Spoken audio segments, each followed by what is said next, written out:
အိန္ဒိယရဲ့ရေအောက်အင်အားတန်ပွဲပြင်သစ်ကိုကျော်ပြီးဂျာမနီကိုရွေးချယ်လိုက်တဲ့ဗျူဟာအိန္ဒိယသမုဒ္ဒရာရဲ့ရေအောက်မှာအတန်တိတ်စစ်ပွဲတစ်ခုစတင်နေပါပြီတရုတ်ရေတပ်ရဲ့နယ်ချဲ့လာမှုကိုတားဆီးဖို့အတွက်အိန္ဒိယဟာကမ္ဘာအဆင့်အမြင့်ဆုံးရေငုပ်သင်္ဘောတွေကိုပန်ဆိုင်ဖို့ကြိုးပမ်းနေပါတယ်ဒါပေမဲ့အားလုံးကိုအံ့အားသင့်စေတာကတော့နှစ်ပေါင်းများစွာ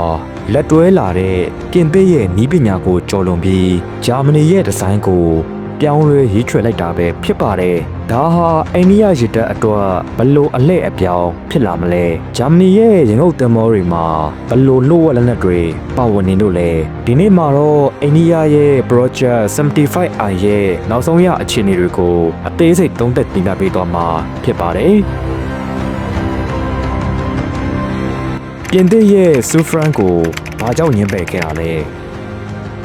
အစောပိုင်းမှာအိန္ဒိယဟာပြင်သစ်ရဲ့အဆင့်အမြင့်ဆုံးဆူဖရန်ကလပ်ရေငုပ်သင်္ဘောတွေကိုဝယ်ယူဖို့စိတ်ဝင်စားခဲ့ပါတယ်ဒီရေငုပ်သင်္ဘောတွေဟာပြင်သစ်ရေတပ်ရဲ့ဂုဏ်ဆောင်တွေဖြစ်ပြီးအလွန်အစွမ်းခက်ပါတယ်ဒါပေမဲ့ပြဿနာက AIP technology မှာရှိနေပါတယ် AIP ဆိုတာကတော့လေမလိုပဲရေအောက်မှာရပ်ပေါင်းများစွာအတန်တိတ်မုံရှိုးနေနိုင်တဲ့စနစ်ဖြစ်ပါတယ်အိန္ဒိယကလိုချင်တာက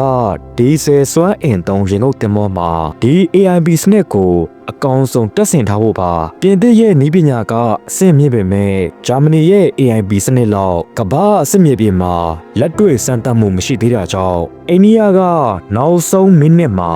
လမ်းကြောင်းပြောင်းလိုက်တာဖြစ်ပါတယ်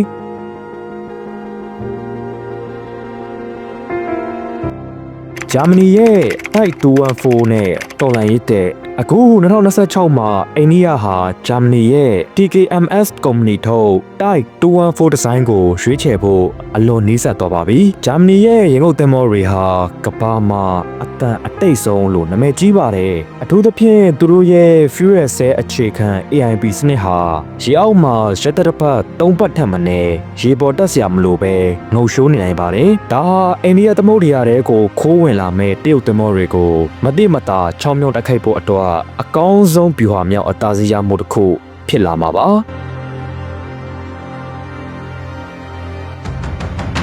ဒေါ်လာ9ဘီလီယံတန်မအင်အိန္ဒိယဒီစီမံကိန်းဟာဒေါ်လာ9ဘီလီယံကျော်တန်ဖိုးရှိပြီးမအင်အိန္ဒိယအစီအစဉ်အရအိန္ဒိယရဲ့မာဇာကွန်ဒေါ့မှာပဲတည်ဆောက်မှာဖြစ်ပါတယ်ဂျာမနီကသူတို့ရဲ့ထိပ်တန်းနည်းပညာလွှဲပြောင်းပေးမှုကိုလှုံ့ဆော်ပေးဖို့သဘောတူခဲ့တာကလည်းအိန္ဒိယကိုဆွဲဆောင်နိုင်ခဲ့တဲ့အချက်ဖြစ်ပါတယ်ဒါဟာလက်နက်ဝယ်ယူတယ်မဟုတ်ပဲအနာဂတ်မှာအိန္ဒိယကိုယ်တိုင်ကိုယ်ပိုင်ရေငုပ်သင်္ဘောတွေထုတ်လုပ်နိုင်ဖို့ခြေလှမ်းတစ်ခုဖြစ်ပါတယ်တရုတ်ရဲ့ Type 039A ရေငုပ်သင်္ဘောတွေကိုရှင်ပြန်နိုင်ဖို့အတွက်ဂျာမန်နည်းပညာဟာအိန္ဒိယအတွက်အကောင်းဆုံးအဖြေ